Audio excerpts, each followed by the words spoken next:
In total, I've taken 28 trips and counting, spending literally months at sea across nearly every major cruise line.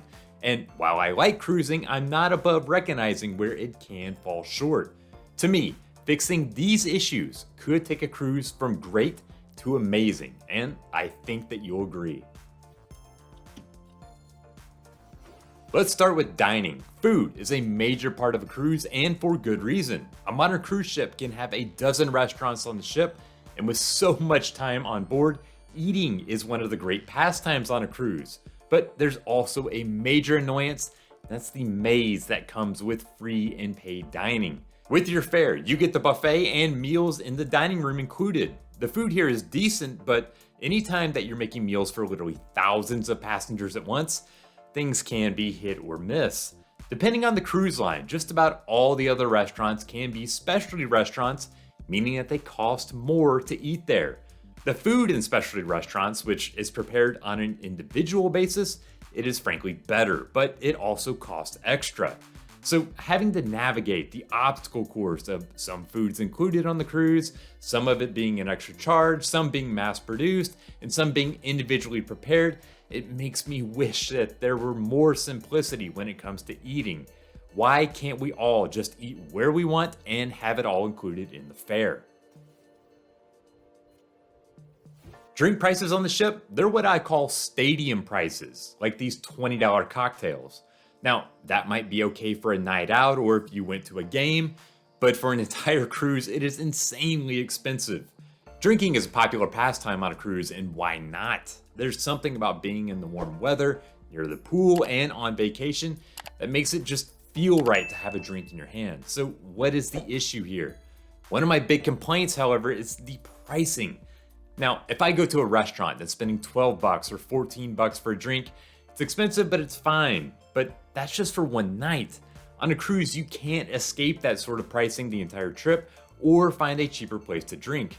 But really, even if the menu price is $14, you're gonna end up paying a lot more due to the automatic gratuity. This is usually a charge of 18 to 20% extra, so your drink is more like $17. Paying nearly 20 bucks a pop for a cocktail, I can only do that once or twice before it's just no longer worth it. By far the most popular place to cruise based on the number of passengers is the Caribbean.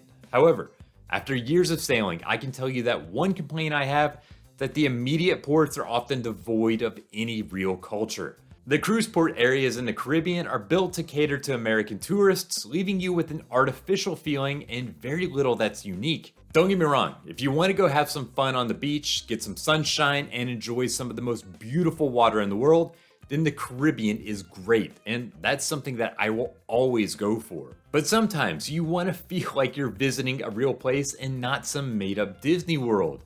There are only so many Margaritavilles and souvenir shops and beach bars that you can visit before it gets a little old.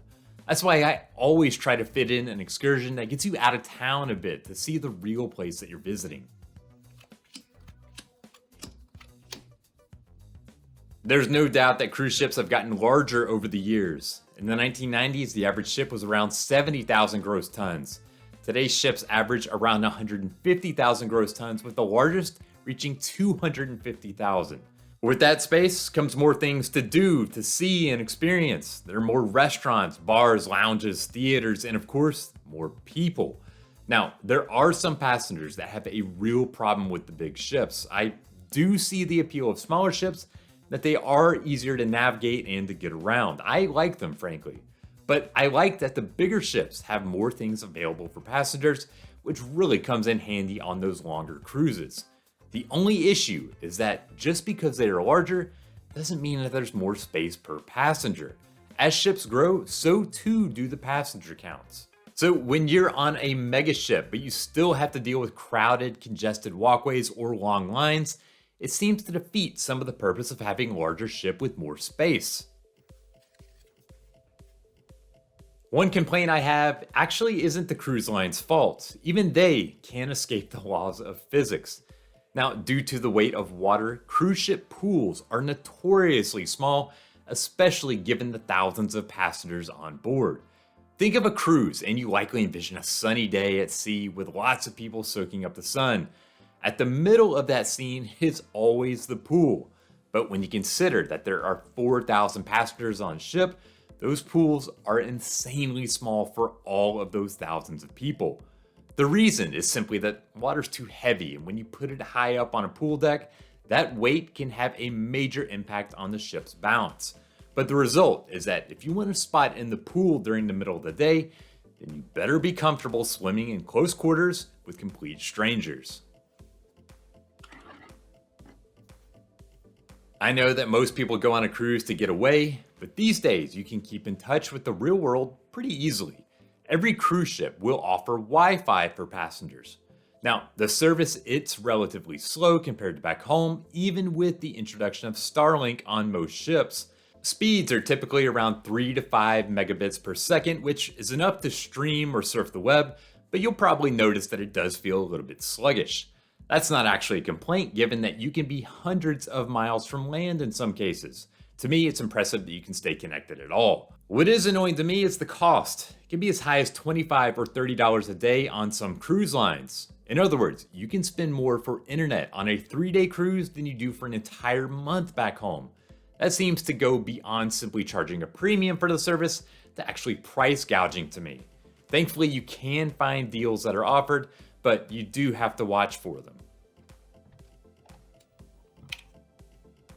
Beach and pool towels are free to use, and I hope that cruise lines don't get any ideas about starting to charge for them. However, if you want to exchange them or get extras, it involves the inconvenience of having to go check them out. Some lines like Virgin and Celebrity, they simply have them out for you to use, and it is so much nicer. With pool towels, you might have them already in the room when you arrive, but if you want to change them out or you don't already have them with you, then it is an ordeal. You have to go find the towel station on the pool deck, tell them how many towels you want, scan your card, and then return the towels before the end of the trip or risk being charged. Is it a major inconvenience? Of course not, but it's much nicer when you can just grab a pool towel when needed and toss it in a bin when you're done. If you sail those lines without the checkout process for the towels, then you know it is a much nicer experience. When it comes to cruising, 99.9% of the passengers are no issue at all. But inevitably, there are always a few, especially when you have so many people on board, that cause some issues. The good news is that they are few and far between. Most trips, you don't even notice anyone behaving badly. Sometimes, however, they can put a damper on the trip. Social media often has videos of altercations on some cruise ships, but it's smaller issues that you're more likely to encounter. Maybe someone is rude during a cruise, or hogs a chair at the pool without sitting in it, or does something like grab buffet food with their hands. Or they can just be loud in the hallway, going back to the room in the middle of the night, waking up everyone else as they walk down. With so many people on the ship, there are bound to be little annoyances here and there. It's best just to let things roll off your back and enjoy the rest of the cruise, because if you cruise enough, it will happen to you eventually. Of course, the big annoyance that you likely thought about if you've ever taken a cruise are those gratuity charges. Now, I think I speak for a lot of people when I say that I don't mind seeing the crew be compensated. They are far from home. They're working hard jobs with long hours. They deserve every bit that they make and more. But it's how the cruise lines do the entire thing that is frankly a major annoyance. You pay for the cruise, and then you have this additional charge that's actually pretty significant. It's upwards of $20 per person per day. That's then tacked on to the cost of the trip. Technically, the gratuity charges, they are optional, but let's be real for a second. The charges are automatically applied, and it's considered a faux pas to remove them. For all intents and purposes, they are an extra fee that's simply withheld from the cruise fare to make the trip seem less expensive. I would happily pay the higher cost of a cruise with the charges included rather than have this extra charge hit my account, and I don't think I'm alone in that. Thank you for watching, but before I go, I want to know, what is your biggest annoyance about cruising? Start the conversation in the comments below, because I bet if you've thought about it, then someone else has the same exact opinion. As well, for more on everything cruising, you can always visit Cruzely.com. Be sure to subscribe if you like this video, and until next time, happy sailing.